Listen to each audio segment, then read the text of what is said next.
All right, we'll call the meeting to order here. It looks like 5:32. Mr. Bishop is absent, so I will play acting commissioner. And let's please start with the Pledge of Allegiance. Pledge Allegiance to the flag of the United States of America, to the republic for which it stands, one nation, under God, indivisible, with liberty and justice for all. Thank you. This will be minutes first, looks like. I guess we'll have one set of minutes. Yeah, it looks like we just have the September 26th, right? Yeah. I make a motion to approve the September 26, 2023 Board of Water Commissioner minutes. I will second that. All in favor? Aye. Aye. Okay, thank you, Steve.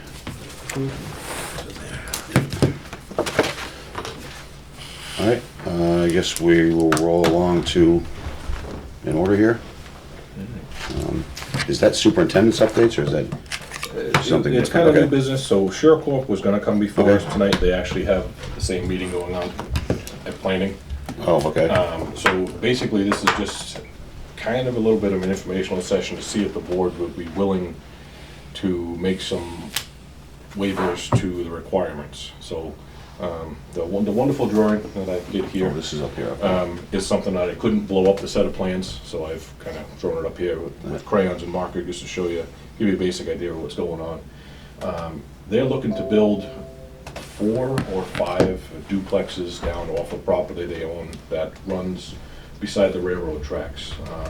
Their one way in and one way out is an existing road that is actually partially on the elevated roadway that goes over the water and the train trestle on Route 140. Okay, I'm trying to think, if you're driving towards Norton Center, Yep, are you going up on that map? you're going up on that. Okay, okay. Yep, Eddy Street. So that cuts off to the left before you hit the railroad tracks? Yeah, Eddy Street's Okay. down here, you take a Yep, left, come up okay, 140. okay. This building here and this hydrant are where the road used to go. This road here continues down, actually goes underneath the railroad tracks, and comes back out to Meadowbrook Lane on the other side of the road. Okay, That's where the existing water main still is, underneath the tracks down off the side of the road. So to come across the main road here and come across here, the difference in depth is probably about 30 or 35 feet from the elevation of this roadway to the bottom where that water main is. It's just not feasible to make any type of connection there. So the next best option would be to move down where the grade gets a little bit better. okay. To meet the looping requirements and the rules and regulations, they've proposed something similar to this, not exact, but basically 2 connections on the existing main here, running 2 mains across, T connections, and running down to their property, completing the loop all the way down the end where the cul-de-sac would be. How far is that about? I don't have a measurement on that. Any idea on that, John? Ballpark? From what road to what From road? 140 to the end of that cul-de-sac. I don't remember if it was even discussed. Oh, yeah. I mean, 100 feet, 1,000 Oh, no, feet? no, it's- No, it's all I'm around. thinking it's 1,000 or maybe 1,200 feet Maybe ballpark. quarter mile, maybe-ish? Yeah, so this road here goes in, it's definitely not to scale. There's a distance here. Right, Before right. it takes the turn, it heads this way on the tracks. Final placement of the houses is still not locked in yet. They were going before planning to discuss what they have for options there. The concerns that we have, obviously, are having the 2 mains on the side of the road. Here is plenty of room. When you get into the property, the road is narrow. The distances required between all utilities per our regulations are 6 feet minimum separation. If there's gonna be a gas main there and 2 water mains, Not enough room. there's not enough room. Plus, there's no room if they wanted to put anything else in the ground, whether it be Verizon, telecom, anything like that. So basically the request before the board would be if there's any possibility of entertaining a waiver to the looping requirement. And that's just where we are now. This is all preliminary. Okay, They're kind of trying to get a feel for your thoughts to know how to proceed. This may or may not happen at all. There's always the possibility that they go before planning and it's not something that can be agreed upon, and then they would just go at Wells and maybe change the amount of homes that they're trying to build there. right, But they right. want to look at all options, plus they would obviously benefit from having fire protection down there. So it's very unique in itself. I can forward you the actual sets of plans, again, which aren't set in stone. Right, But this is right. the ballpark idea of what they've They want to come up kind with of for. feel the waters and see what direction they go from Yeah. there. Excuse me. My first instinct is always to not waive loops from what I've learned from you guys over the past 3 years. Right. But it doesn't sound like, if we make them adhere to that regulation, they have to not adhere to another regulation. So we're kind of in You're exactly right. a bit of a pickle on that. What does thought, that Steve? do for us on water quality issues? It's just another dead end to deal It with? would be another dead end that we would have to monitor, probably have to do some light flushing like we do now on a regular basis. It's really gonna depend on the water usage down there. If you have duplexes and you have high usage, you're not gonna need to flush that main. We have issues where if it's dead-ended or if the main is oversized and it doesn't meet the demands to have turnover, that's where we start seeing problems, so. Is that 8-inch they want to put in size to what they're going to put in, or is that looking down the road for future Well, expansion? No, Maybe 8 it's a inch is the fire minimum that you can install. That's the minimum you can, so that's the And smallest one, okay. I mean, for fire protection. The Right, main that they okay. would connect to over there is 8-inch, but it's actually very old. It's asbestos cement pipe that's over there. So we've already talked with the contractor and explained that we wouldn't be allowing hot taps to be done on that main because we did have a failure point down at Eddy Street when the last contractor connected there. They would have to physically remove a section or 2 sections of the AC pipe and replace it with ductile iron. At that point, they'd construct mechanical T's and valves and replace that whole fitting as one parcel area. So that would require a shutdown. There'd be some homes that would be out of water Yep. while that takes place. You know, it's unique in itself. You know, that is one of the existing older mains in town, and that it does still go under the train tracks. We probably have 2 or 3 of those left Yeah. that haven't been upgraded. And this would be a private water main? This would be, it would be private unless they can get the road to conform to town standards, which I don't believe is in the You don't contract think now. it's possible to do that? Probably Right. need 24 feet or 22 Mhm. feet or something like that. Right, that goes through zoning and planning and fire department, if they can even get the SWEP to work for the fire trucks and stuff. So they have a lot to do. They're, like I said, in the preliminary stages, just looking to see if the board would be willing to entertain an option based on the limiting factors of this parcel, and that will help them kind of. How much of the old pipe, like lengthwise, are they going to have, would they end up having to replace for this project? Would that be considered an upgrade for us? It would be. You know, we'd have them connect with valves on either side where they transition from the asbestos cement to the ductile iron pipe. So it's not really a long stretch that they'd be No, replacing? just maybe 1 or where 2 they're sticks of heading pipe, maybe 20, 30, 40 feet. It's all gonna depend on the layout there. So obviously, if we had them move this way a little bit more, we wouldn't want to encroach and destroy this guy's driveway. It's an active business that's there. in. Okay, So that's why right now it's proposed kind of coming across the grass where construction could be had there and it would. but that's have still at access grade there. enough that it's, It would work, yeah, that's right where the grade starts. You know, they still have to go and get state road opening permits because it's Mass Highway. So there's Yeah. quite a bit of work that they have to do, but, you know, if we tell them that we have to hold to the looping requirements and that creates limitations on the other side, it may sway the option, they may just go with wells.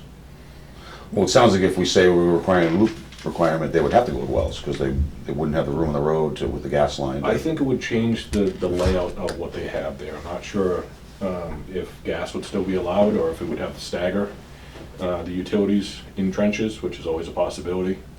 Okay. You know, there's- I would think doubling the length of the water main would make his pro forma not work.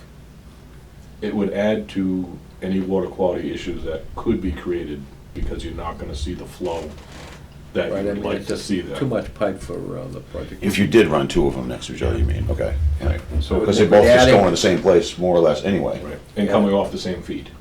So even that loop isn't really I mean, I guess technically it is a loop, but it's not Not really. a loop in the Unless sense that you normally Doesn't think of really it. accomplish- Yeah. I don't Unless- think it really accomplishes anything. No, if you valved it off in the middle and forced the water to go in and through that property and back out, you know, then it would be a continuous main, it wouldn't be a loop. Yeah. Oh, I see what you're saying. yeah. But again, now you're forcing town water through a private road that may not be town accepted at some point. Yep. It just creates a Yeah. number of issues. No, I agree. You know, I agree, loops are very important and good to have, but at some point, you have to look at what makes sense too. Yeah, it seems like it's not gonna give us the benefit here that it would in a So do traditional we layout. wanna just give them a sense of what we approve? That's all we're looking for, is just a sense of the direction that the board would feel that they would go, and that will kind of help them out. I would be willing to be a little flexible and see what they got, what they wanna cook up. I mean, I agree. Okay, very good. so we're not approving anything now, so. No, this is just to kind of point them It in the right won't be a direction. surprise to us later on. Yeah, yeah, Exactly. yeah, absolutely. Okay, very good.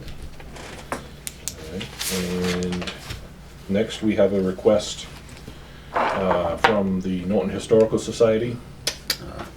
They are connecting into the municipal sewer stub that was left for them. Being that it's a town building, they were not assessed This was the a letter. sewer betterment Email connection from there.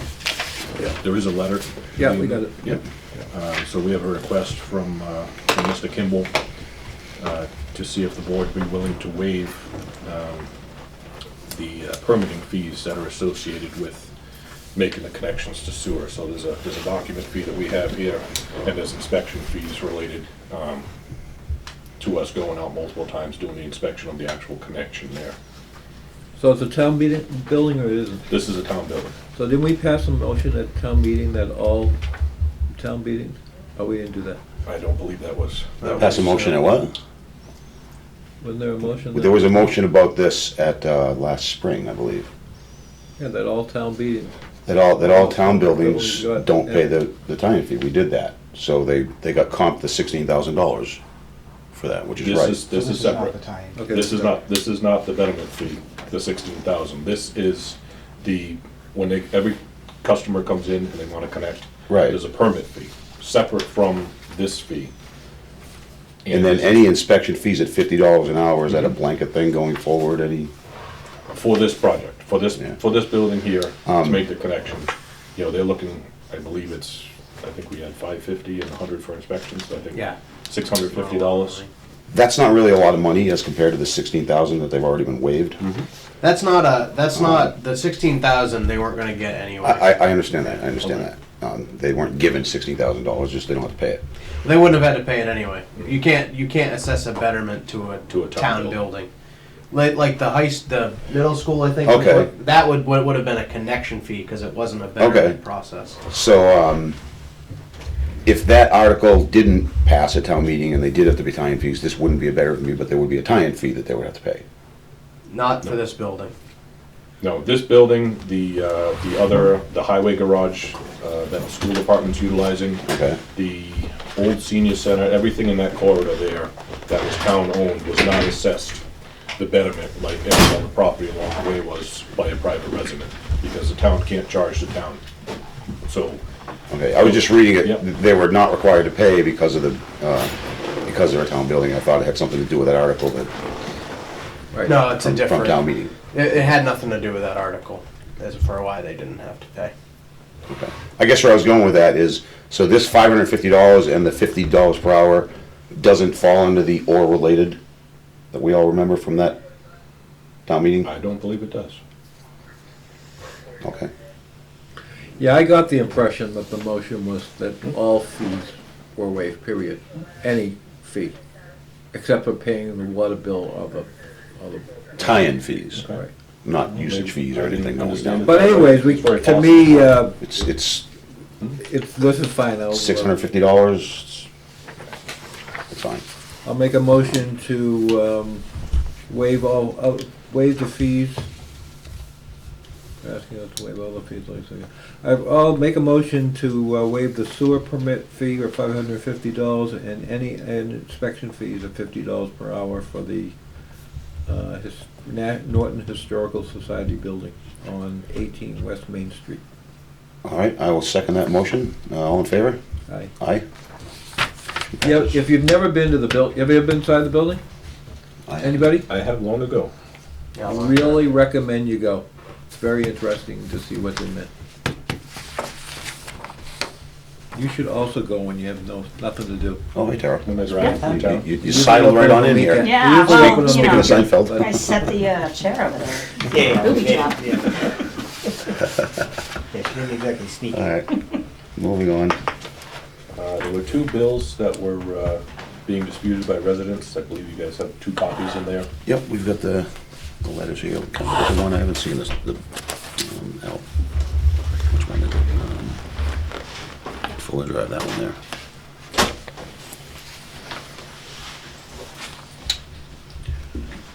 So you want to paraphrase what one Fuller is? Or you want us? or you want I'm me just to reading read it it? just real quick because I've never seen They're it before. two very similar situations. Both had leaks that were found after the building was noticed. We sent notices out, and they're basically asking for assistance on both of them. If there's anything that can be done with the bills. They're both water accounts only. No sewer on either of them? So the question is, we'll take one Fuller Drive first. Okay. Do we know what their normally monthly of the quarter billing would be? I believe the copies of the rates are like on that back page there. Rates, usage, Yeah, I think that's on the so. back In page. that back one. I believe Fuller's had some high summer readings previously. This one just a little higher than the highest one that was there before. This is going back about 2 years here. They had a bump, and then it went up and stayed up. What are they saying in the letter about the leak? Anything pertinent?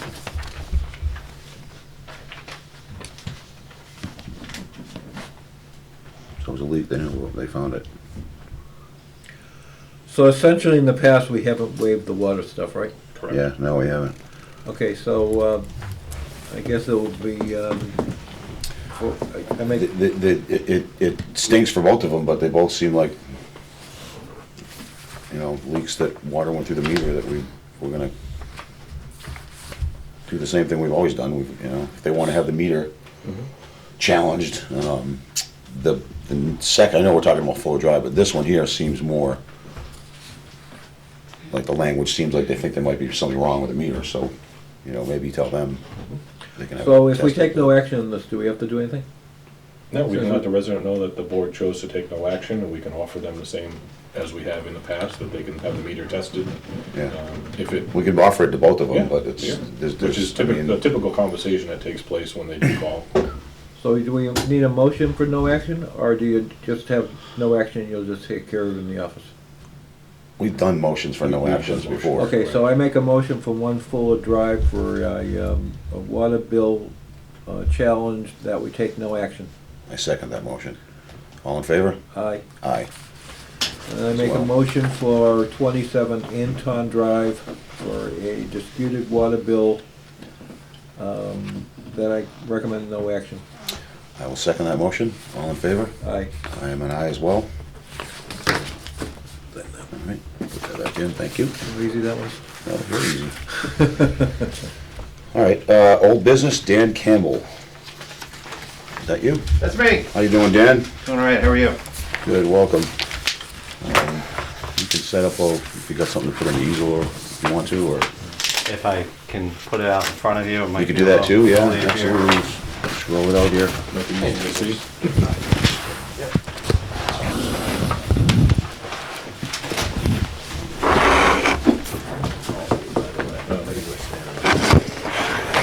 My colleague Nick was in 3 months or so ago about the proposed development along Mansfield Ave. It was to be 3 total properties, Lot C, Lot D, and Lot E, which is this parcel here, which is the corner of Mansfield and Reservoir. Okay. We were originally designed going down Reservoir Ave, and the board asked us to redesign going down Mansfield Ave. Yep, I remember. We've been back and forth a little bit with design, and what we've come up with is a sewer that basically starts at the edge of the site, edge of the property, and travels down Mansfield Ave for the length to the intersection with 123, where we connect to the existing sewer manhole at the intersection. Some of the comments that we received related to angles and things of that nature, which we corrected prior to this set of plans. There is another sewer in the location here. We didn't know whether or not that was something you wanted us to investigate further. Clearly, it shortens up our run a little bit, but I didn't know what that was to start with. Is that Wheaton? It's gotta It's, be Wheaton. it's, I'm guessing it's, Oh, it's a, Yeah, you know okay. what? Yeah, we No, did. it's private owned. Private and And it's it's- awful what it is, yeah. Yeah. that's fine with me. As I said, we've got it designed all the way down to the intersection, we Yeah. just happened to cross it, so we wanted to make sure. So we have design down to the intersection. We're hoping to get this sent to start the review so that we can, when we're finished with the planning and conservation process, that we can, hopefully move forward. Okay. These are the final plans that I had seen when it was relocated. This at is the reservoir. everything you've seen. The only difference between these and those is these are the two new buildings that we presented at conservation last night. Okay, Planning got a letter late today that we withdrew Lot E entirely. oh, okay. So it's a 36 unit and a 24 unit building along the frontage of Mansfield Ave. And we're running the sewer to the property line between Lot E, the withdrawn lot, and Lot D, the first built lot. Just curious, were they giving you issues with that lot or? With Lot E, Yeah.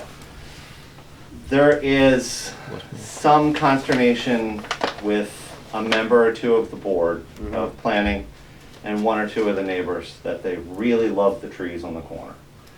So what we did was we increased the number of units in the Lot C building from 24 to 36. We kept the Lot D building at 24. We squished our recreation area between the buildings and left Lot E alone. Dan, are these, just curious, are they apartments or are they condos? Apartments. There are two apartment buildings. Pasern Development, for those who don't know, has been a Rhode Island developer for years. They've got apartments in Plainville, right on Route 1, that you can feel free to drive by at any time. These apartments are going to be managed out of that Route 1 facility. So there's no management here on site, but it's purely apartment structures themselves.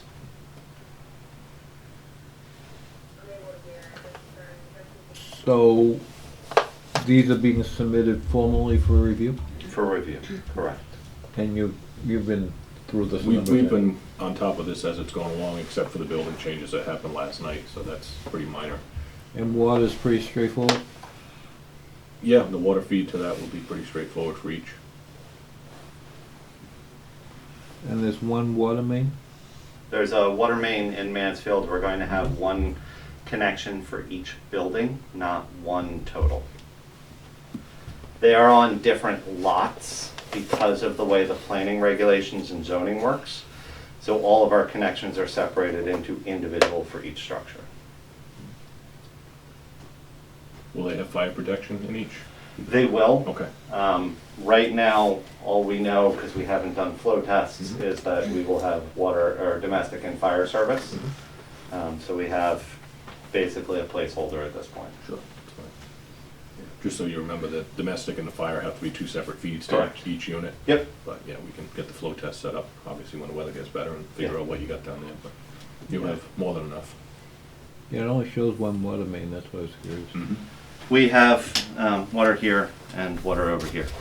But only one water main.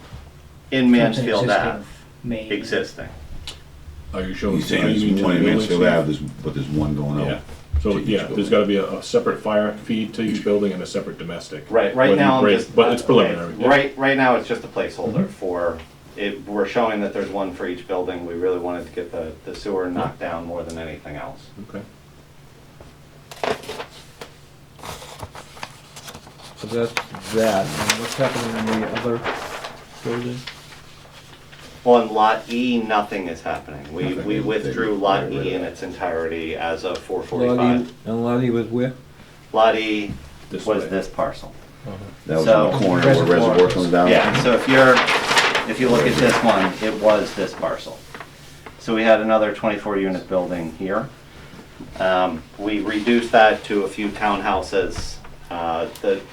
There are members of the public that really love those trees, so we withdrew that this afternoon. That's nice of you.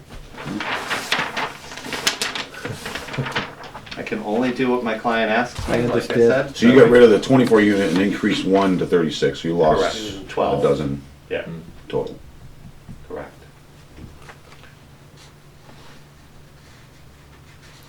Looks, what do you think, Steve? Looks Well, rely upon. straightforward.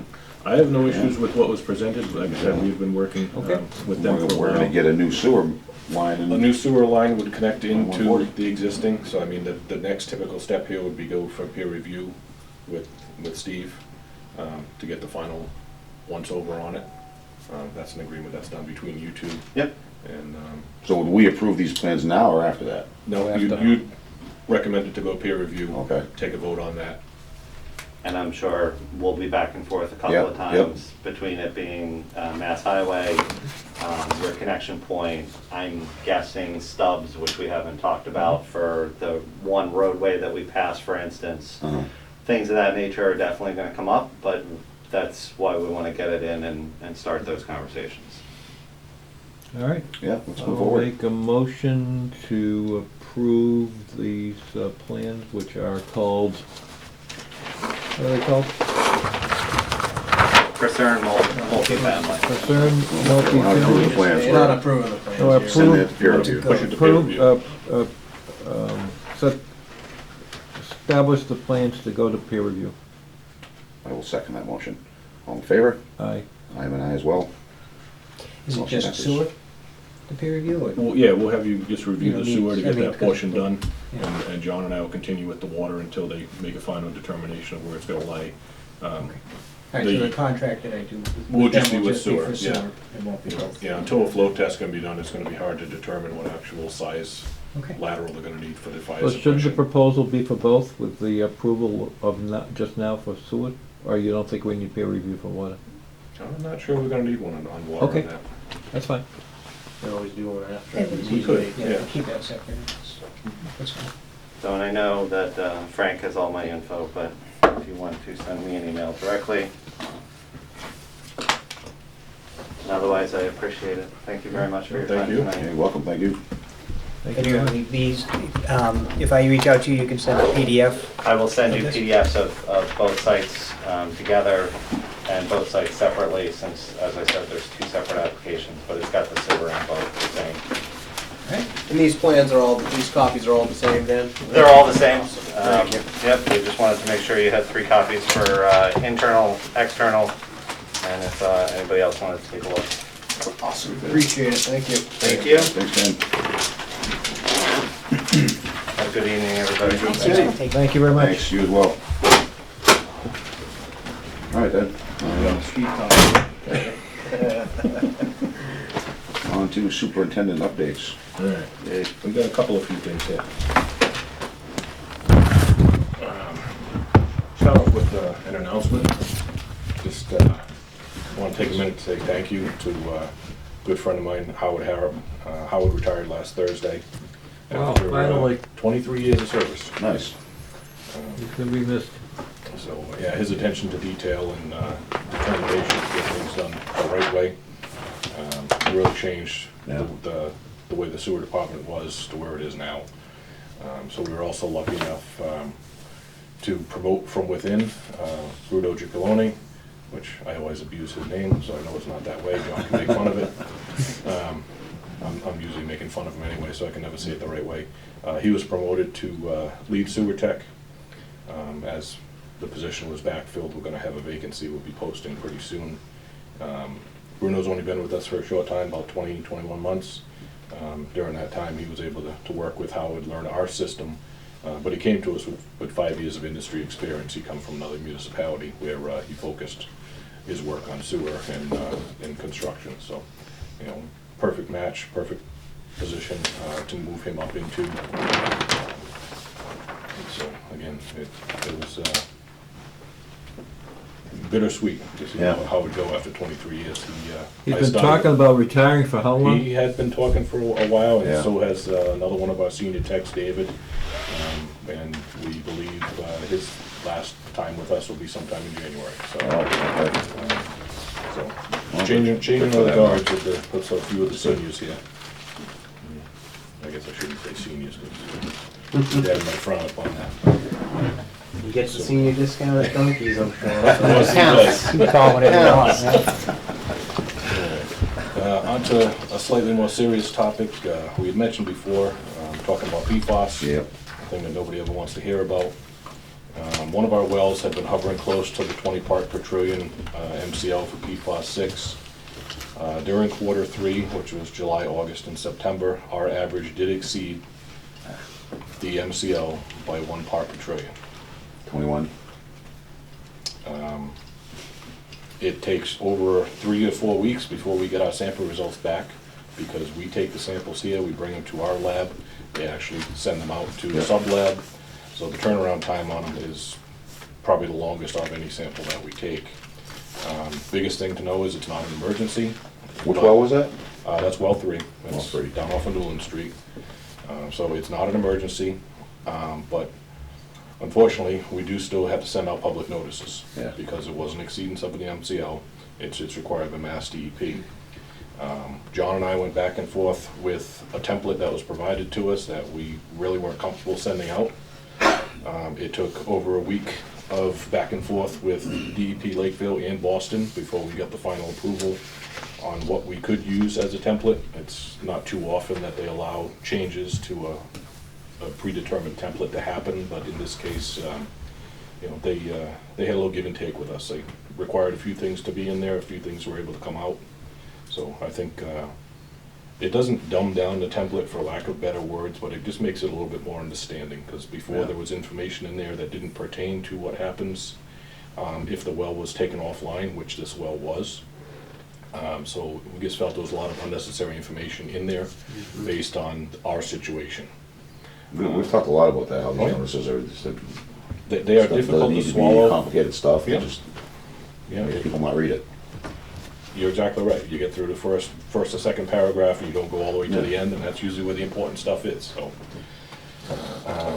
so well is offline. That was our first immediate short-term corrective action that we took. Thankfully, this time of year, we can get by without that. It's 275 gallons a minute that we're losing over there. As things progress, we have some maintenance that we have to do at the water filtration facility. We have other wells that will need to be cleaned. So we're looking right now that the best case scenario, we will probably need to put this well back online sometime in January. Okay. Just so we can perform our regular duties that are required at the other facilities. That will trigger another public notice that'll have to go out, so that we can indicate to the public that we turned it back online. It is actively going into the system. The problem's gonna be with the result, because now if you're waiting 30 days to get a result, you're pumping water for 30 days without an actual number attached to it. Yeah. So during that process and moving forward, what's been recommended is that we supply a source location of tap water that doesn't exceed the MCL, which would mean from one of our other wells, from the water treatment facility, just to give people the opportunity, if they feel that they don't want to take what's coming out of the tap. Like a water machine? No, it's an option, but it doesn't have to be a water machine or a bottled water unit, as long as we can provide them with access to water, like a faucet at the water treatment facility. Okay. People can bring bottles if they're worried about cooking with it, giving it to the babies or anything like that, and all that's spelled out in the template. There's some very good information on there, and there's some very important links that are on there that we're required to have, so that people can basically self-educate themselves on PFAS, the impacts that you may have based on your specific health, or anybody that you work with or work for, infants, babies, elderly. So there's a lot of information on the template. We really hope that people, look at it and then read it in its entirety and go through it. So there's a work in process. The immediate action that we took, which was short term, is obviously taking the well offline. That's highly recommended whenever possible. Some other of our surrounding communities weren't able to do that, and their public notices were very stern and very direct and to the point. Where, like I said, with ours, we've been able to alter it slightly. That'll change if we put the well back online. So we immediately had a meeting with Tara and Ben Rollins from Weston and Sampson, looking at potential long-term solutions. So the list is very long, and the numbers associated with it are very large. So we're still acting off of the current standard, which is 20 parts per trillion, and there's that looming factor that they may lower the PFAS 6 or a portion of the PFAS 6 results down to that 4 parts per trillion, which is gonna make everybody's life a Every nightmare. time we because- talk now. Yeah, Is the new Easton plant online? Do you know? I honestly do not know. I don't believe it is. I know there was some discussion about that in one of the conversations I had earlier in the week. Mainly focused on what their impact numbers were as far as what they were getting for sample results. I'm not sure if they're up and running yet. And Mansfield has PFAS, Correct. and what do they get it down to? I believe they were non-detect depending on Yeah, the after the rate of treatment their plant goes in, filters then- with their treatment facility, the one that's over off of, right on the other side of Richardson Avenue. Yeah. I can't remember the street. So ratio would it there. be something that we should be thinking about doing now in anticipation we're gonna have a problem?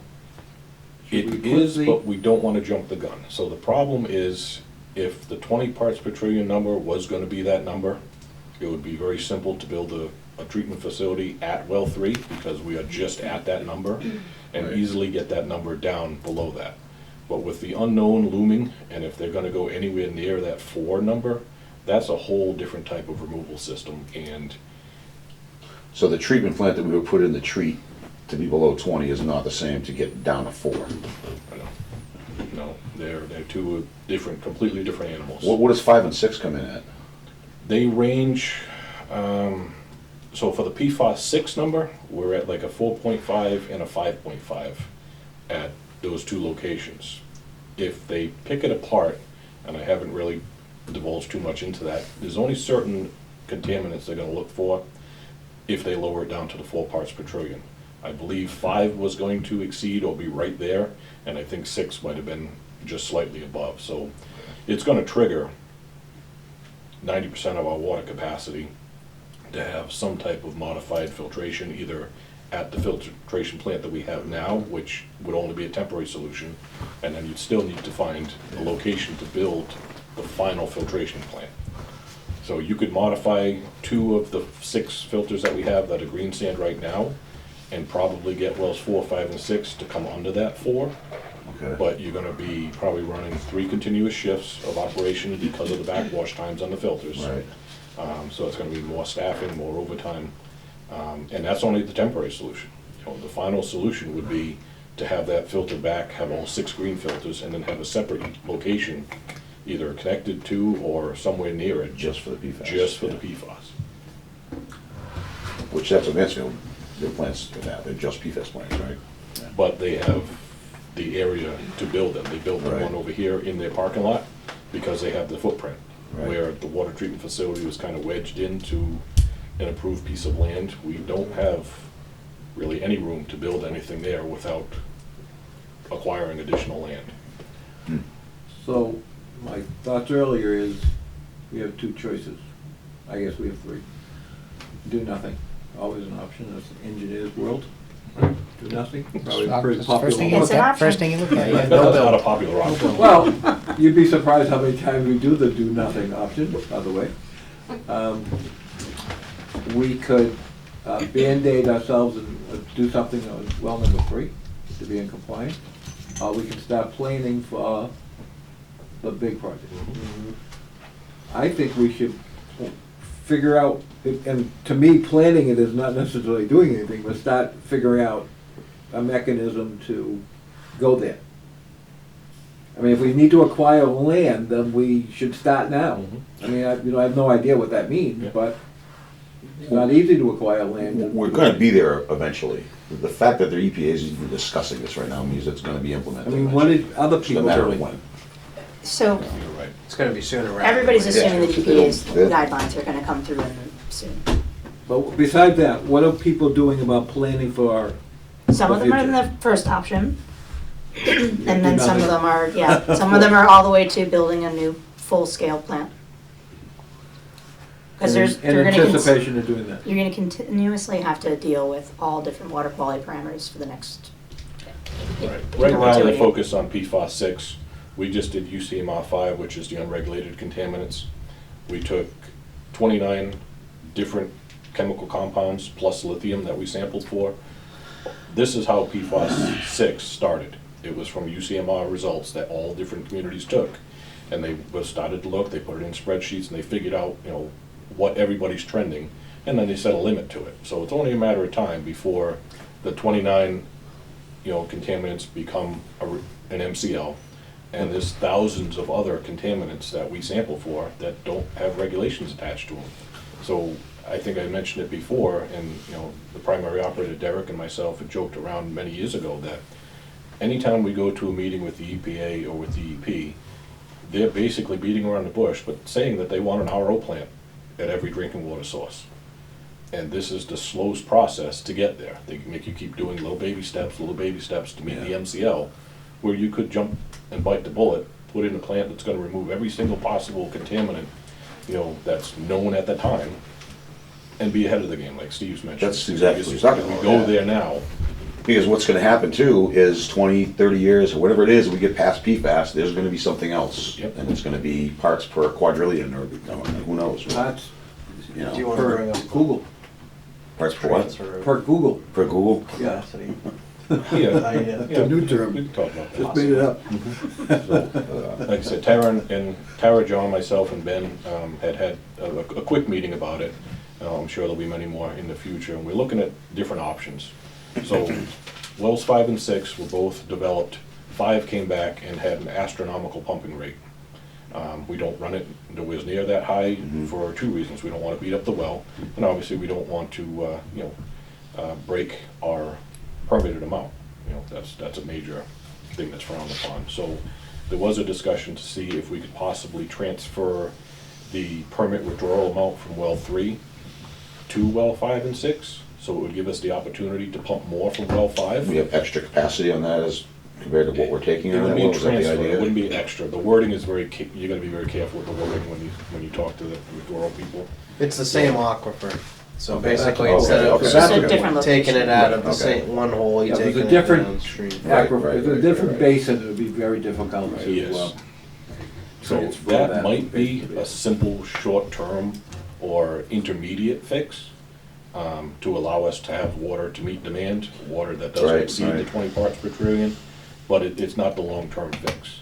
So these are options that we have to look at and see if DEP is even willing to work with us. Is that something traditionally that they would be, providing you meet, you're in the same aquifer and all that, they would be like, yeah, or is that gonna be like I think we should. 6 months of red tape Depends to on who even you do talk that? to. It's gonna be Well, difficult. And Even for the long-term fix, it would save us the requirement of having to pipe well 3 Right, additionally to whatever. Well, that's plan B. Mhm. Well, I mean, if you transferred it, that way you don't have to pipe well 3 anywhere. You can just take the water out of well 5 or 5, 6 Right, and send it to abandon wherever you're going to. Even in emergency status. Leave it as emergent. We wouldn't want to take it and completely wipe it off the maps. yeah. Because if something happened down the road and we wanted to put a filtration facility somewhere on that area of town, well, we could pipe that to it, put it back to the distribution system. So we really never want to give up a source, even if it has a level that's, frowned upon at this time. So that's one option. I will also state you are in compliance at wells 1, 4, 5, and 6 with what's coming out of the treatment plant, with EPA too, not just PFAS 6. So, So we're looking at options right now, like I said, the immediate options, take it offline. It's not required, but it's highly recommended, so that's what we did as immediate short term. What does PFAS do to you? I don't know if we have time to Chemistry discuss wise? that.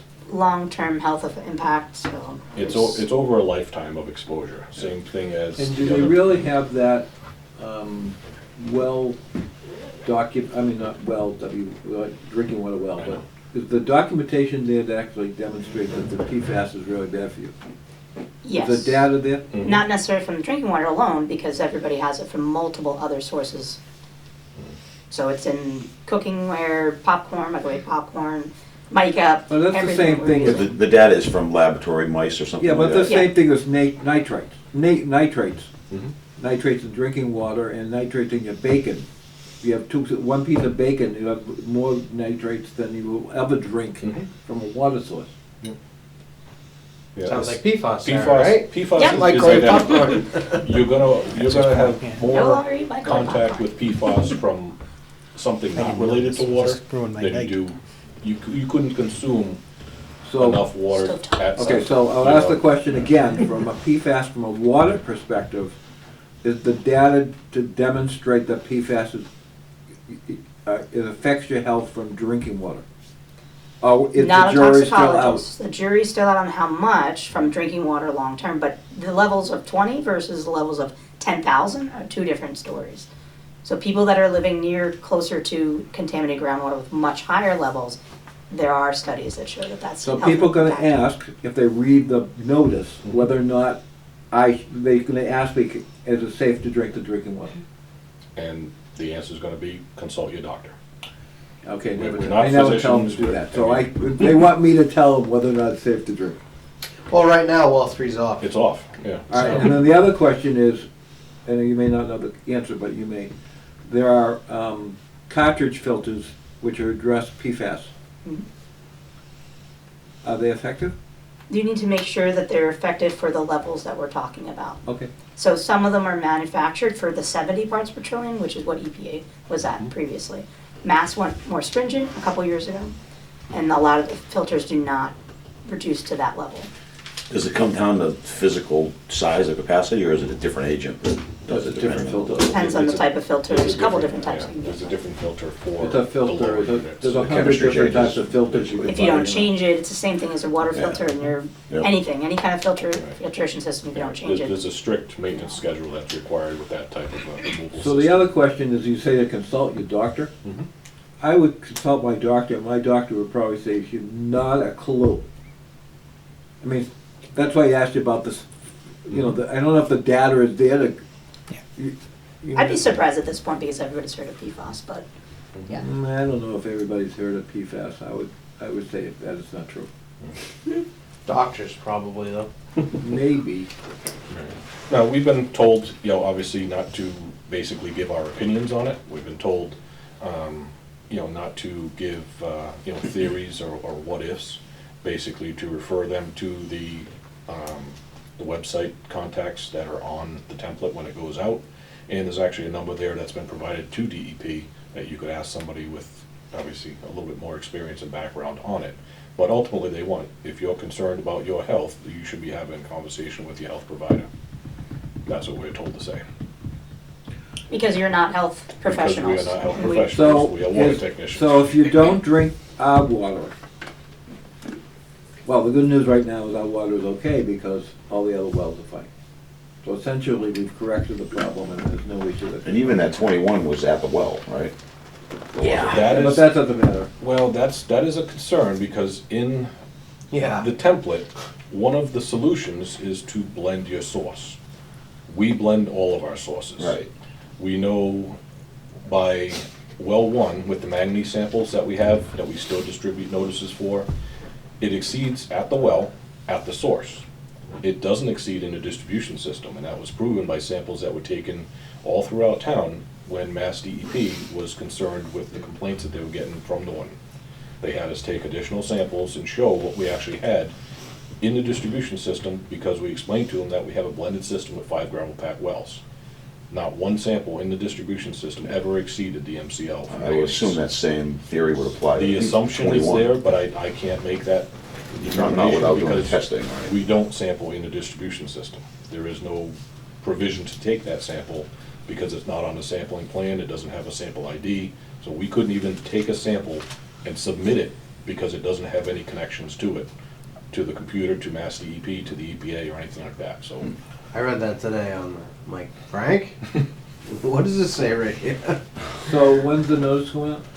We're thinking it's gonna go out Monday, we're waiting to hear back from the printer. Is This gets mailed to everybody, the mailer? This will be a Okay. mailer, this will be in the newspaper, this will be Okay. on the website. Okay, so I'm about to get 152 phone calls. Yeah, You might, No, I'm gonna get 150. yeah, you might. No, I am. I'll call you, so make it 153. All right. I need to have I have to have my elevator speech all set. That's why I'm asking you all these questions. Well, All right? Yeah. when we know, we'll send you a copy of the PM. Obviously, everybody is going to have a copy of it, so you'll be well aware of what it says and the links. I mean, I think I told you I'm in the process of writing a paper. you did mention that. Now I know what my source is. Okay, I'm gonna write a paper about what was the plan. This might have a chapter I in look it. forward to reading it. Yeah, I have to sit down and write it. I'm thinking about having AI write it, but Oh, boy. Don't do that, please. All right. I'm gonna move on if that's okay, Yeah. unless you got some questions, definitely Yeah, ask. let's move on, All right. absolutely. Capital budgets are already looming. They're due by December 20th. This will be for things we want to do for next fiscal year. We have a few things I know Tara and I need to talk about as far as the elevated tank, the mixer that we wanted to put in the tank, different things like that.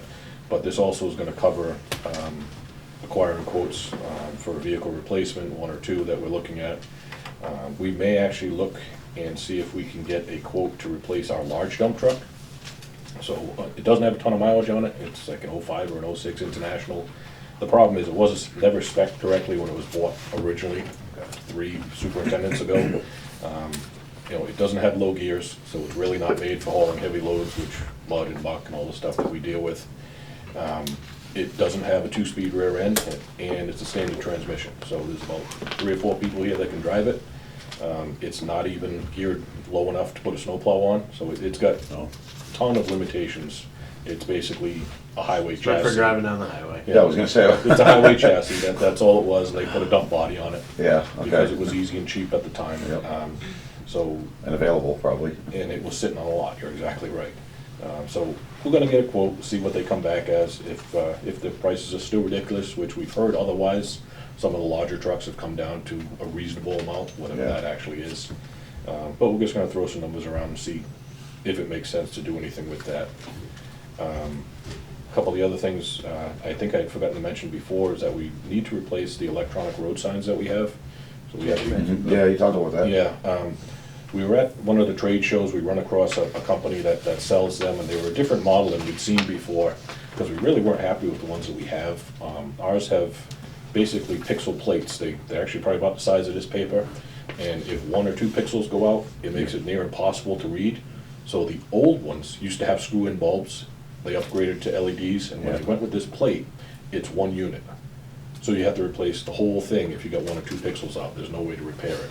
So we have issues with reading certain words based on the pixels that are out, and now the batteries are starting to go. So each one of those has 8 batteries in them. So the cost to replace the pixel boards and the batteries, you know, you're a quarter to half the way there for a new unit. Yeah. So it's time to ship those out. We may talk to Highway, they also have one very similar to ours, and possibly see if we can combine a few of the pieces to make one good one, because I know they also have some pixels out. But I'm not even sure if there's one board on ours that doesn't have a burnt out. How many of these boards are in one? I believe there's, I think there's 9 boards that go across. 9 or 12, Yeah. maybe?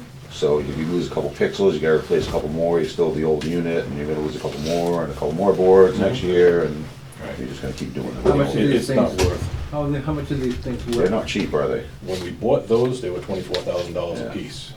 The newest one that we saw, it has a few options that we could do away with. So it has cell phone connection, where you can do it remotely, just like this Mass Highway does right now. It has a link that you can use an app on your computer, and also program it and have a time setting to come on. That's stuff that we really don't need. So if we can eliminate some of that and cut the cost, if it's not a standard option, the discussion was it'd probably be around 10,000 a piece. So And we need 2 of them? for what we do, it definitely works out better to have 2. If the numbers are extremely expensive, we'll do 1 and 1. Well, there would be Space 2 it new out. ones that we're not gonna be losing pixels on Oh, anytime right, soon. or, yeah, if they have any issues with. Jump over to safety equipment. I know we had talked before, and I had mentioned that we were investigating, looking at options for an additional trench box. And we were really looking for a specific one that we had seen at one of the trade shows, where each individual side panel has small sections that can individually change height, Yeah, you talked about that. so that we work in and over existing utilities, because that's 90% of our work. Right. We actually come across a company right here in Norton that actually provides trenching, plates, hydraulic shoring, everything like that. They're called Northeast Shoring, and we met with them, walked through what we were looking for, met with one of the sales ladies that was there. She showed us a few of the boxes in obviously larger scale, and we kind of pointed out, this is really what we want, see if you can get us a price on it. So because it was over 10,000, we went out, we got 3 quotes, and Yep. lucky enough for us, Norton came back as the lowest option. Oh, nice. So I just wanted to make sure you guys are aware, and obviously get your approval before spending it, but it's about $14,000. This is in addition to the How small much is box that our we have. employees' life's worth? 100%. Right. I can't. Not I- even a debate. Yeah, I just wanted to make sure before I present that bill to you guys in the next round of bills, and it's a number a little higher than we kind of anticipated, but obviously it's well worth it. Absolutely. I couldn't, So, thank you very much for that. Absolutely. We'll jump to flow testing and flushing. I'm not sure if any of you are aware or if you've been following on the website or not, but we have had at least one or more fire pump, fire hydrant, or fire sprinkler test every day, once a week for how many weeks now, since September? I mean, it's been Yeah. nonstop. So everybody's getting back into compliance. Some of the letters that we sent out reminding them that we have to be there to witness it Yep. are also getting through. This week, we actually have 4 fire pump tests scheduled. We have 1 tomorrow morning, we have 2 Thursday night, and 1 Friday morning. All of those are actually isolated to Leonard Street, so we don't anticipate any major disruptions from it. There are the 2 that are at night, we had a problem with, was it a year ago? It was a while ago, but it was because they were run unauthorized. So we actually responded to a disturbance in the area, we responded to pressure problems, and we actually found the operators that had just finished running both tests without us knowing about it. Yeah, I remember So that. it created a problem, we dealt with the problem. Because it had an impact, we have them on the night flushing schedule. Again, we don't anticipate that it's gonna create a problem, I think it was more of a timing issue and not a coordinated event previously. But any of the ones that have a history, we try and keep them on the night schedule. So, we don't have anything scheduled for the week of Thanksgiving, as we don't do it also for the week of Christmas. We try and avoid Yeah. those like the plague, just because historically we've run into situations in the past, and why not avoid it if we possibly can. We've also been Been out. Yep, we've been doing our regular light distribution system flushing.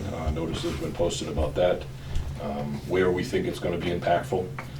We've actually altered this a little bit, so in the daytime, we used to flush and we get a few random complaints for low pressure, which is common, it's gonna happen. So we actually, this week, we actually have one technician who's out doing some flushing at nighttime.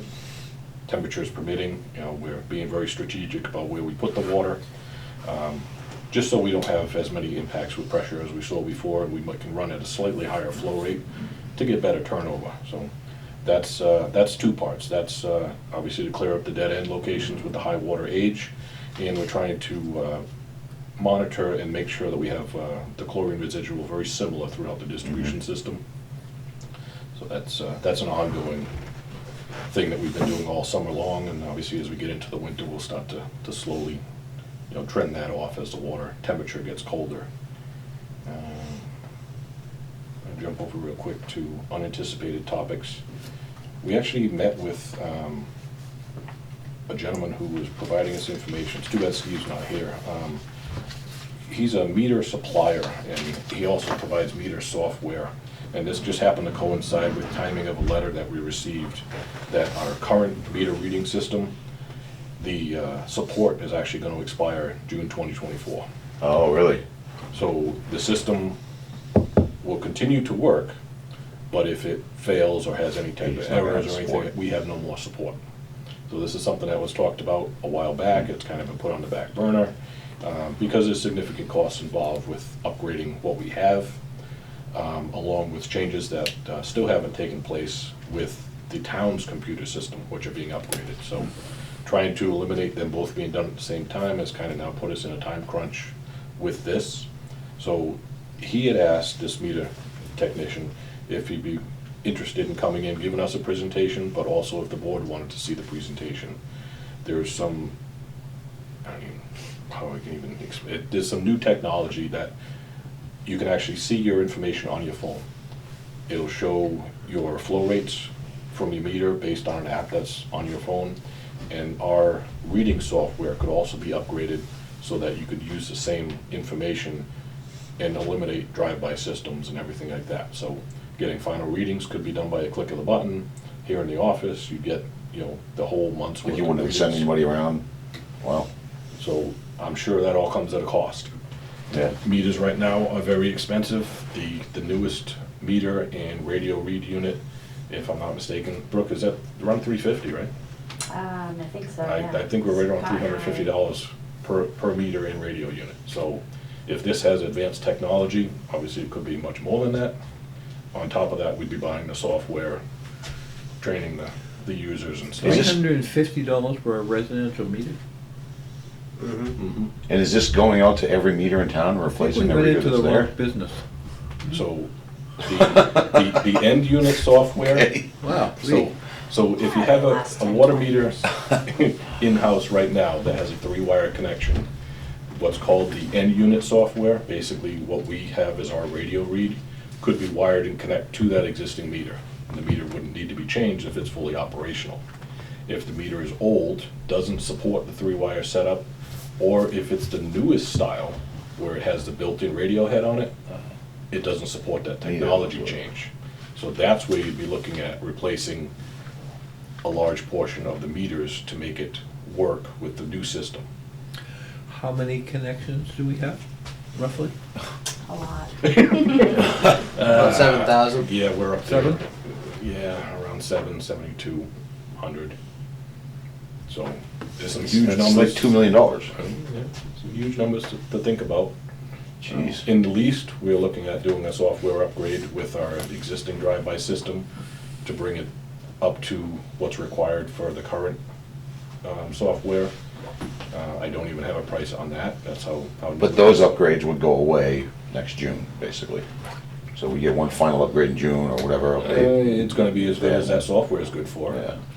Yeah, but the That's it. software is for their current meters, so Mhm. it's not like, Right. So just something to think about in the back of your head if you see an email Well, come across. isn't that something we should put on the capital budget for next year? Or we're gonna need to get some more numbers to see just exactly what that comes out to be. It's in the CIP from 2019. We can bump the numbers and adjust them. Right, I mean, like I said, it's gonna be a huge number. and- Yeah, I would think we want to see the presentation. Okay. I definitely would like to see the I presentation. was impressed with what I saw on the phone and the ability to track it, and it would help, obviously. When's the last time you've seen a When we do leak presentation? detections We and do stuff. them, so Yeah. we can do it for free if you want. Did you hear that? She can do them for free. You're She gonna can do the changeover presentation. for free? No, we can show you exactly all the different options. To upgrade to that, is that townwide at the same time, or can you do a portion at a time? It would be, And it still would be portioned have out. both systems Yeah, it'd be running? portioned out, and Okay. that's where you'd have the hopes that the old system's gonna remain functional as long as it takes for you to transition over. Right, okay. Or that. That's better than having to Having to go away. do the whole town overnight. Yeah. That would be a mess. So definitely something to think about, but I wanna make sure I mention it because it's got a lot of zeros behind it. Are other towns have done that kind of upgrade with that technology, or? He did mention a few other towns that were going through the process of it. Yeah. Sharon was one of them. He had actually, the information he showed me on his phone was actually from his parents' house in Sharon, and, whether it was just all for sales or not, but he had shown this is where, he had family over, you could see the water rates for that time, and then this is where. So they the went app on your away. phone, is that the user gets that app and can see it, not just the Each water individual department? user would have access to their app and see what their water. As bill well is as the doing. department? Yep, Can you make a little video game out of it so they can? it's possible. Try not to flush. Anything's possible. It'll show you the whole 24-hour period. Well, each software's a little different, but you can see the spikes of, and sometimes it designates between sink, Why would toilet, any- and shower. Why would, other than me, why would anybody care about that stuff? leak detection. 10% of the people do, Mhm. on the average. A few people like to geek out on that stuff and If see you what they're saving. save your water. water bill, know Yep. what's happening, you can see I could leaks. Feel less. Yeah, if you see leaks, I mean, unfortunately, just like these two bills that were before us, it wasn't until they stumbled across these leaks that they Right. found it. Now, if they had a leak detection set up on their phone, assuming that there's gotta be flow limits that you could set on it, if it's any type of, moderate computer, you'd be able to get a warning that, high consumption or high flow rate, something like that, and it would prompt you to obviously respond and look for something that you didn't wait 3 months before you got the bill. I don't put apps on my phone, so I wouldn't get it myself. I mean, I might have the meter, but I would never put the app on my phone, so I don't do that, but No, it's definitely The not for website. everybody. What do you mean you don't have apps on your phone? Not normal. I don't download apps on my phone. Buzz, every time you download an app, you give them permission for everything in your phone. All right, let's see, what do I got, one more thing here? Oh, I got 4 more pages, great. Just joking. John was gonna hit me. You got the rotation or eye roll right there. You're all aware, we've been slowly amending the rules and regulations, removing the outdated information, updating material specs, to current day. One of the things we recently stumbled across, and I think this might have been addressed a while back and just kind of fell off. Currently, we charge, when we're on site to do a water service installation, we charge $50 per technician that's there. What we're not charging for is all the equipment that's there to facilitate the installation. $50 per hour is not even close to what it costs to have a crew out there. So we charge them 50 an hour or a flat fee of $50? 50 an hour per 50 an hour, technician, okay. so if you got 4 technicians there, for however long it takes, that's the fee that they get. We're not covering the cost of the fuel, we're not covering the cost of Right. the vehicle being out there. That's something that we really need to look at changing. Maintenance on the vehicles that we have is far from cheap. And, obviously fuel, everything like that is associated with it. How long has that fee been in place? That number? That's been, that number, as long as I've been here, 23 years. So it's as simple as raising that number to account for the... I don't have an issue with being less than the contractor, giving residents the option to choose us or use a private contractor, but we have to be able to cover the costs Oh, yeah. and make it worthwhile for those vehicles to leave the garage. If every time we go out, we do a water service, we're losing money, that's not the way to run a business. I mean, just for comparison, a small to medium excavator with an operator is $180 an hour. We're charging 50 for the Yeah, person we that's need to, there. that number needs to We're go not up. charging, yeah, we're way off on the numbers, and I know, it's definitely something that doesn't have to happen right away, So, especially where we're not doing things now. When we but- hire contractors that do work for us, Mhm. I mean, they have hourly fees for all their equipment. So, I mean, you get them on the job, they approve a change order is all. Oh, yeah. I mean, I'm sure both of them would be Oh, able yeah. to put that stuff together Like I for said, we you. can be competitive. And it comes out of means, you can use the equipment right out of means Mhm. to be valid, Right. right? Yep. I mean, each job is a Kind little of different. straightforward. I mean, So I we would just keep the have 50 an a, hour and add an additional schedule of I would just have a whatever equipment gets used. schedule, like their hourly Yeah. pay, it would be a schedule type of thing.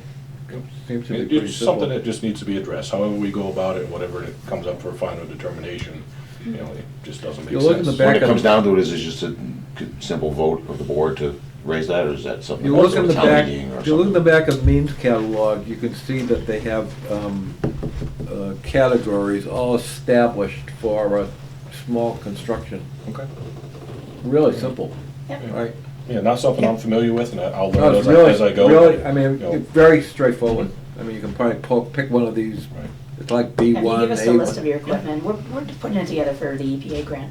Yeah, it's really simple to do. Yeah, I mean, there's a lot of things that we've been very far behind on. This is probably the biggest one that I can think Nobody of would right even now. think twice about it, to tell you the truth. It just makes sense to be a little bit more competitive. Yeah, I agree. And make sure we're covering our own expenses. I mean, Yeah, we can't lose money. kind of defeats the purpose. So, Yep. you want this one? All right, I'll shut up for a while. Go ahead. You got something to say? I don't have anything to say. I don't believe it. Good to go. All right. John, do you monitor Norton neighbors? I try to check in once a day. Would you respond to something? Or is that, you let the public just kick it No, around? I usually respond if it's something that I think needs to be educated. But you take care of that, right? I mean, I don't want to dive into it. I'd rather No, it come out of I the- usually take care of it. Okay, fine. Yeah. Thank you. Yeah. If I see it, I take care of it. Because there's a lot of silliness out there. I'm sure you see it all the time. Yes, there is, yeah. Yeah. All right, you good? I'm good. All right, Weston Sampson, who wants to go first? My turn? You can go first this time. All right. I usually defer, but I'll take the ball. Cobb Street Phase 1, just as an update, they've done the, since the last meeting, they've installed the lights and the conduit. The only thing left there is that breaker for the disconnect that they were supposed to get by the end of November. So as soon as they get that, they're gonna install it. They have submitted a pay rec number 3 for, basically for the work that they did, the lights and conduit. So I have it here, Frank, I emailed it to you, I don't know. I did see a copy. Yeah, I had no Okay. issues with it. Just waiting for approval for signature. Vote, right? Correct. Okay, just goes that way. All right, so we're recommending payment in the amount of $15,798.54. It's, like I said, it's pay application number 3 for the work, and, you know, leaves about $12,000 on the job between retainage and what's left out there. I make a motion to approve pay requisition number 3 for Cobb Street Pump Station for $15,798.54. I will go ahead and second that motion, and I'll go to the vote, all in favor? Aye. And I as well. And Frank is Frank authorized to has it. sign those, yeah. Okay. So I don't know if you would print them out or not, Frank, but there's 3 I'll grab these. copies there for that. So that's it right now on Phase 1. Hopefully we'll be wrapping that up before the end of the year. Hopefully they'll get out there. That's what you they'll said get that last year. piece. Last year, you're right. I thought you were gonna say last month, but you're No, right. last year. Last year. It's not your fault, we know. Yeah. Cobb Street Phase 2, we had the town meeting vote that supported the additional monies. Frank in the office put together and issued the intent to award letter to Bizco, who was the low bidder. And we're currently in back and forth mode right now with them on the contracts to get them going, just kind of fine tuning the language, making sure they crossing their Ts. Well, they dotting come their in Is. for, what's the price? That's a good question for those.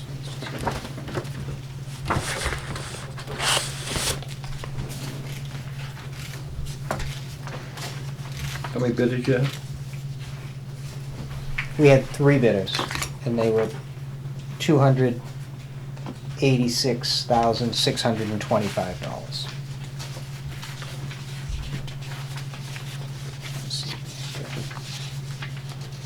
That's fine. Yes, I had it right here. Yeah, the second bidder was $299. Hmm. Was pretty close, and then the third bidder was a little bit out, $388. But yeah, so we had 2 that were pretty tight. Good. So yeah, so as soon as we can get the paperwork in place, we'll get them going. Hopefully we'll have contracts at the next meeting to execute. That's the goal on that project. For Holly Road and Knollwood, still no luck with Eversource. I don't, it's very frustrating. They don't have to do anything, I guess. We're asking them for a gas service and have been asking them for a year and a half. We've got it to the point, well, actually, I take that back, you've paid them. Oh, yes. Oh, they're paid. So, they do owe, they have to get to it, I just don't know how to get it to move. I mean, we'll continue, we've tried different avenues, we work with you, John, and you've got some different phone numbers, different people, and they all push us back to the same person, and they say they're busy. So, you know, the contractor is, you know, all they have left to do is hook up, you know, the generators have been set, you know, there was some back and forth, I think they're taking care of the things that you had asked about. And they had some questions about when the electrician comes in to actually wire up the generators, once they have the gas out there, about time for shutdown, Holly Road, there wasn't, and they're talking about a couple of hours to just take it offline so that they can do their wiring and then hook it back up, so it will be off. But it is a concern at Knollwood. We've told them they would need to provide a pumper or something to make sure that they can maintain flow. I would imagine if they pump it down empty and then do their work, it probably will give them enough time, but if not, they'll pump it again. So, but again, until we can get the gas company out there, they can't do anything, so.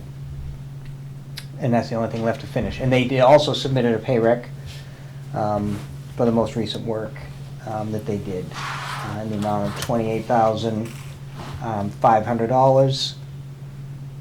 And we reviewed it, and again, I forwarded this along, Frank, and we do recommend payment of this pay rec.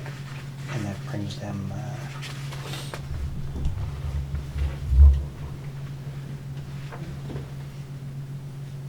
it'll only leave about $20,000 for the work of their electrician, if and when he can come out and do the work.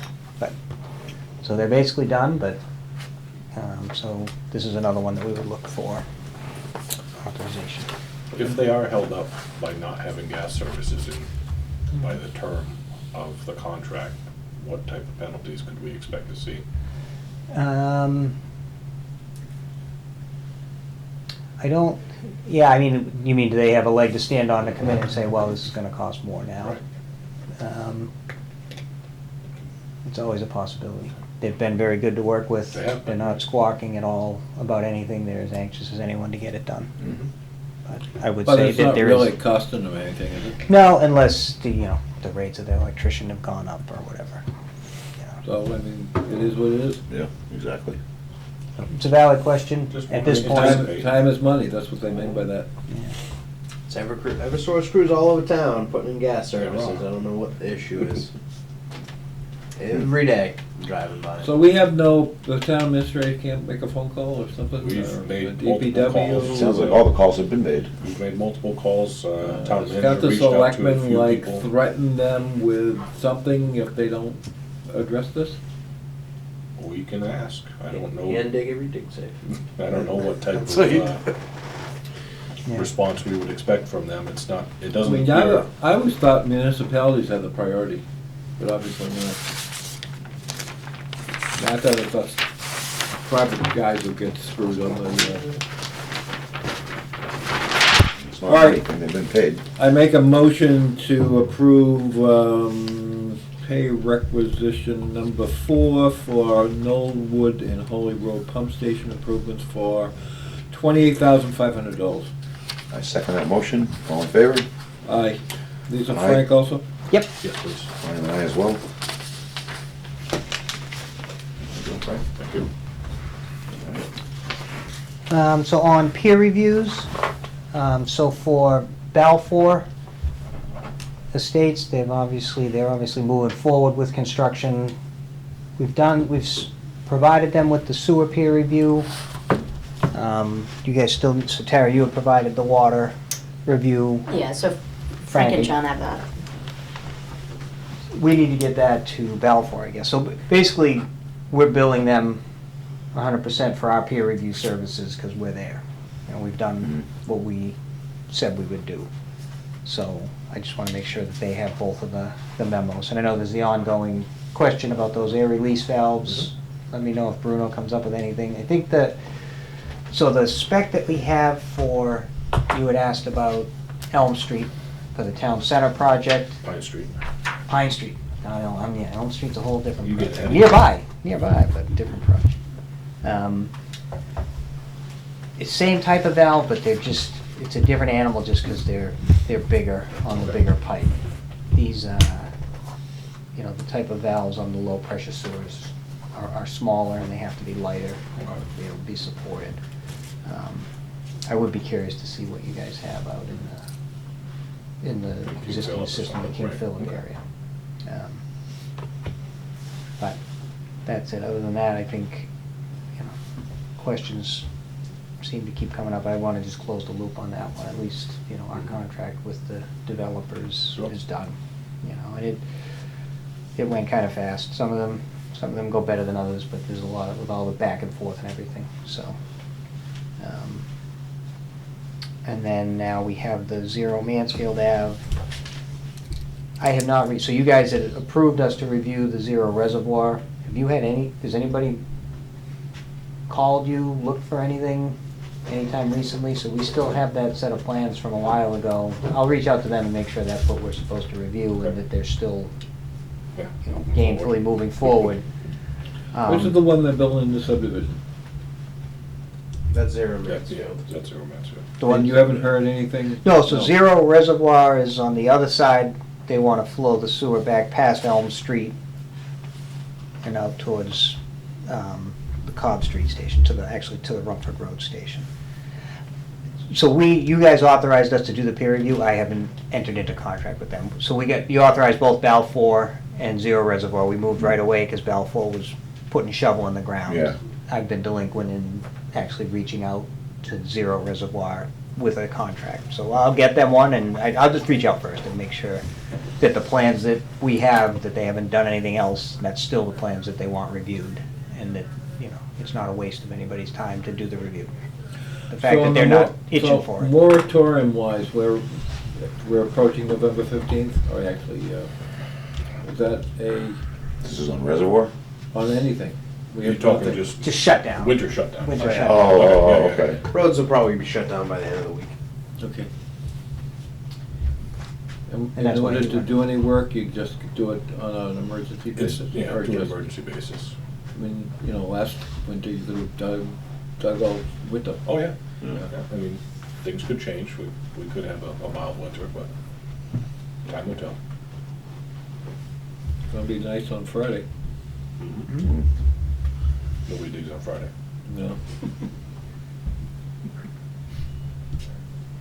And then Elm Street itself, we're continuing to plug away. I think we do soon want to schedule to get out to Rumford and do an analysis out there on the capacity. Yeah.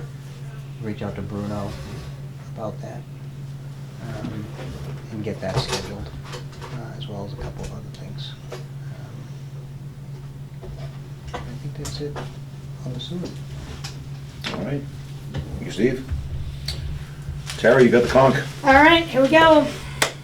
It's a So, little quadrant. I know it.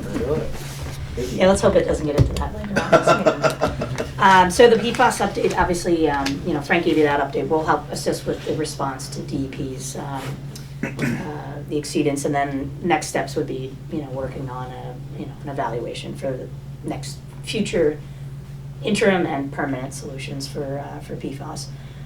With costing and obviously the items that you need for potential budget purposes. And if it is something that, you're looking at, purchase of land will likely be needed for the treatment plant location. And then if you guys have any questions, just let us know. Just reach out. We're trying to have one message, obviously, so there's a lot of information that's a little confusing in the public notices, and it's already hard enough to say the words, so let alone, understand exactly what it all means. So, but yeah, we've been helping a lot of systems throughout the state and the country. We had an EPA meeting on the grant. We actually confirmed that, we can use the money towards other items. We just need to kind of do a change and just send them a letter. So right now, we're talking about a lot of options, potentially now with this PFAS situation, that can also be something. So we want to make sure we get some costs and put that together. But right now, we have a draft application.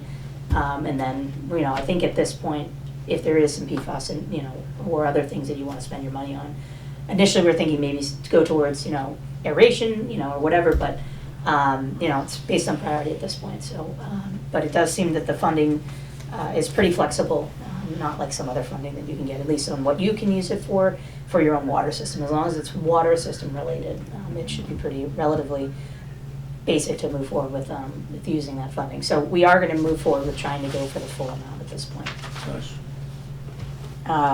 South Worcester Street, we did receive the draft railroad permit. It said that the permit was going to expire in December of this year. We asked them to modify that to next year, so they were able to get that to us, and then we sent a signature page over for Frank to sign. So as of yesterday, we have that. We're ready to go out to bid, although I gave you guys a setup. I hope it's not over in that pile, but a set of plans to just kind of do a final review before we go out to bid, if you guys want to take a look at them. What is that for? South Worcester and East Hodges.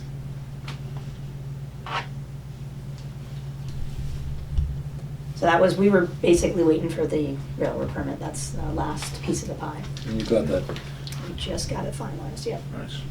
She didn't seem to think we were gonna get it that fast either, last time we talked, so, about So- that, I should say. Well, they're so unpredictable. The Well, fir- they the were, first you were railroad- working with someone and Yeah. then they said, oh yeah, it's not our jurisdiction. Right, Right. so that That's was not our moving, railroad. stopped, new person came on, we have not heard from that new person.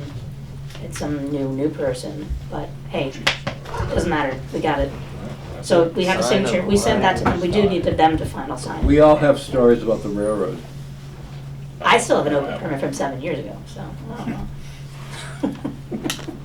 I need to be 10 now, I can't remember. So the good news is, yes, that was a piece, and it can take 6 months to 2 years, it's an average, but we lucked So, out. the plans are being reviewed by you guys again? We're gonna take another look at the plans. There's some tight areas on South Worcester as it gets down close to the water. We'll do our best to pinpoint where the water is. And again, it's one of the older sections in town, so you could Yeah. be surprised. When you say closest to the water, you're talking about what type of water? On South Worcester, as it goes around, I believe that's Goose Brook Pond, I might be thinking it could be something like that. The water main and the road was relocated at one point. So what we have and what we have for measurements is very limited in that area, because that wasn't something people did back then. They just went out there and dug and fixed it. So what we're saying where it is gonna be very close to where the new main's gonna be proposed to go. So there's some concern of integrity there.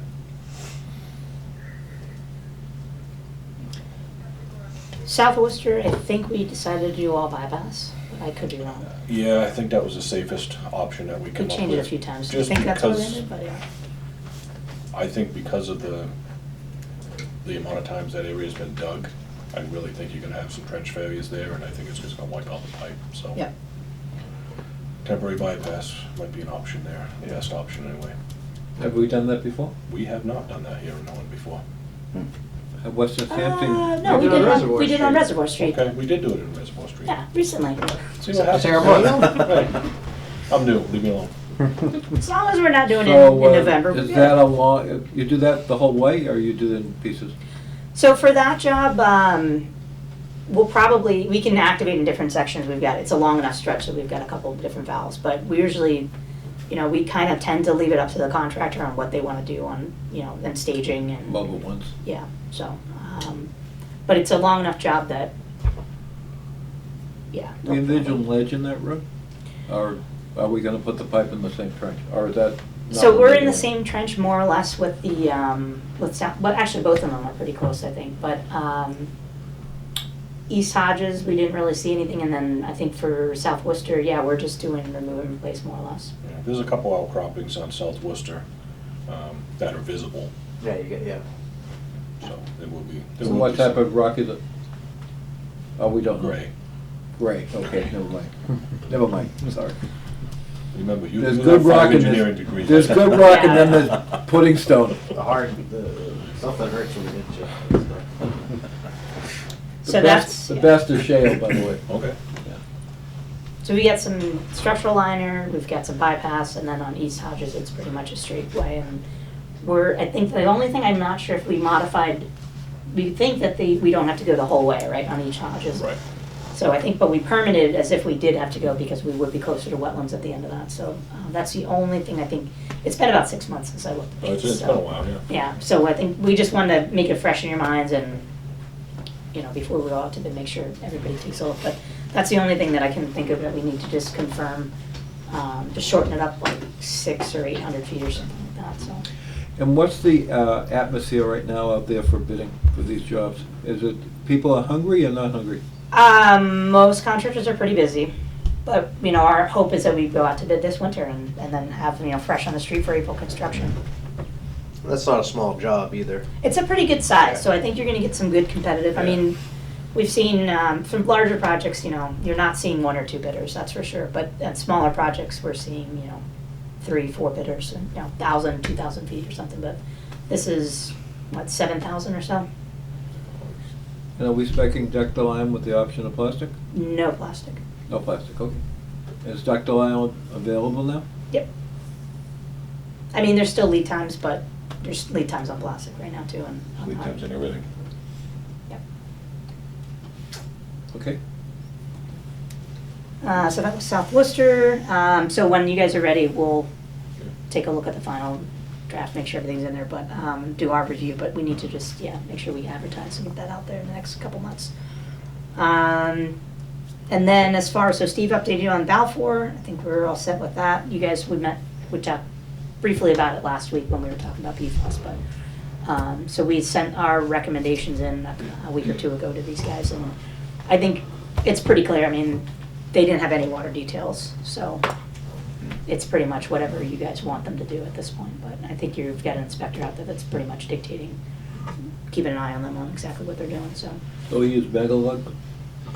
There's special fittings that are used on that, Oh, C9 wood. They're not loving the plastic pipe, from what I gather. If the guys have not used it, I don't know why that after the back and forth on not getting the right material 3 times, they could have had ductile on site. right.